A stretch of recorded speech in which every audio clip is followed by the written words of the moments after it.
बिस्मिल्लाहिर्रहमानिर्रहीम। अस्सलाम वालेकुम। मैं हूं सनाली और आपके साथ शेयर करूंगी जार केक रेसिपी। ये केक बनाना बहुत ही आसान है। आप घर में कोई भी न्याज़ वगैरह बनाना चाहें तो आप ये रेसिपी ज़रूर ट्राई कर सकते हैं। इस तरह के डिस्पोजेबल लेके आप जो है इजीली जो है आप इन्हें बांध सकते हैं और आपको बर्तन धोने के भी जो है बड़ी मुसीबत से छुटकारा पा लेंगे। इसलिए बहुत इजी सी रेसिपी है, आपने ज़रूर ट्राई करनी है। चलिए जी बनाना शुरू करते हैं ये बेहतरीन सी रेसिपी। सबसे पहले एक बाउल में हमने एक अंडा ले लिया है। अंडा रूम टेम्परेचर पे होना चाहिए। इलेक्ट्रिक बीटर की मदद से इसको हमने अच्छे से बीट कर लेना है। अगर इलेक्ट्रिक बीटर नहीं है तो हैंड विस्क से जो है आप इसको अच्छे से बीट कर ले सकते हैं। इलेक्ट्रिक बीटर बिल्कुल ज़रूरी नहीं है। 250 ग्राम हमने इसमें पिसी हुई चीनी शामिल कर दी है। इसको हमने पहले अच्छे से घुमा के अच्छे से मिक्स करके फिर हमने इलेक्ट्रिक बीटर को चलाया है ताकि पाउडर जो है वो उड़े ना। यहाँ पे 250 ग्राम ही हमने दूध शामिल कर दिया है। दूध भी रूम टेम्परेचर पे होना चाहिए। यहाँ पे हमने घी शामिल किया है 85 ग्राम। सब चीज़ों को हमने अच्छे से मिक्स कर लेना है ताकि ये बिल्कुल यकजान हो जाए। अच्छे से हमने इसे मिक्स कर लिया है। स्पैचुला की मदद से हम इसको अच्छे से चेक कर लेंगे, कोई बैटर नीचे बैठा हुआ ना हो। अच्छे से सब चीज़ें यकजान होनी चाहिए। 1 टीस्पून वनीला एसेंस शामिल कर दिया है अच्छी खुशबू के लिए। ये अंडे की स्मेल को ख़त्म करता है। अगर आपके पास नहीं है तो इलायची पाउडर शामिल कर ले या लेमन एसेंस हो आपके पास, ऑरेंज एसेंस, कोई भी एसेंस हो अच्छी खुशबू वाला तो आप वो शामिल कर लें। 350 ग्राम हम इसमें मैदा शामिल करेंगे।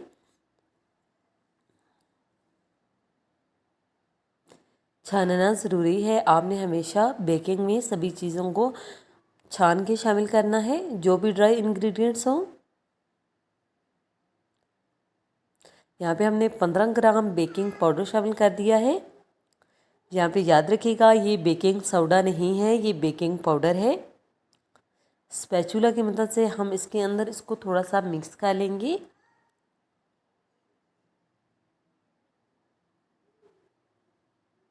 आप कोशिश कीजिएगा कि बर्तन थोड़ा बड़ा लें तो आप जो है इजीली इसको मिक्स कर सकते हैं। मैंने इलेक्ट्रिक बीटर को कुछ सेकंड के लिए चला के इसको मिक्स कर लिया है। बहुत ज़्यादा ओवर मिक्सिंग नहीं करनी वरना केक अच्छे से राइज नहीं होगा। इस बेकिंग ट्रे में हम इसको बेक करेंगे। पहले ऑयल से ग्रीस करके मैदा डस्ट कर दिया है इसके अंदर ताकि केक का बैटर जो है वो नीचे चिपके ना। सारा बैटर हमने इसमें शामिल कर दिया है। इसको अच्छे से टैप टैप कर लिया है ताकि बड़े बड़े बबल्स जो हैं वो इसमें ना आए। 180 डिग्री पे 20 मिनट तक दोनों रॉड ऑन करके हमने इसे बेक कर लिया है। माशाल्लाह से आप देख सकते हैं इसके ऊपर कितना अच्छे से कलर आ चुका है और कितने अच्छे से राइज हुआ है।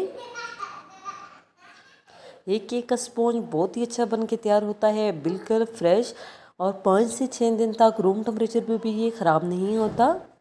आप टी टाइम में भी इसे यूज़ कर सकते हैं। यहाँ पे मैंने ये डिस्पोजेबल लिए हैं। एक ट्रे में से 24 जो है ये बन के तैयार होंगे। यहाँ पे स्पॉन्ज अच्छे से ठंडा हो चुका था और केक क्रम्स बना के हम इसके अंदर शामिल करते जाएंगे। इस तरह डिस्ट्रीब्यूट करना भी बहुत इजी होता है। आप बच्चों में ये जज्बा पैदा कर सकते हैं।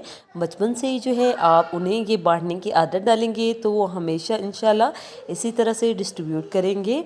यहाँ पे मैंने व्हिपिंग क्रीम को पाइपिंग बैग में डाल लिया था और सबके ऊपर अच्छे से लगा लिया है। कुछ स्प्रिंकल हमने इसके ऊपर शामिल कर दिए हैं कलर वाले। ये देखने में बहुत ही अच्छे लगते हैं। आप चाहें तो इसमें चॉकलेट भी शामिल कर सकते हैं। अब स्टेपलर की मदद से हम एक पेन इसको लगा देंगे।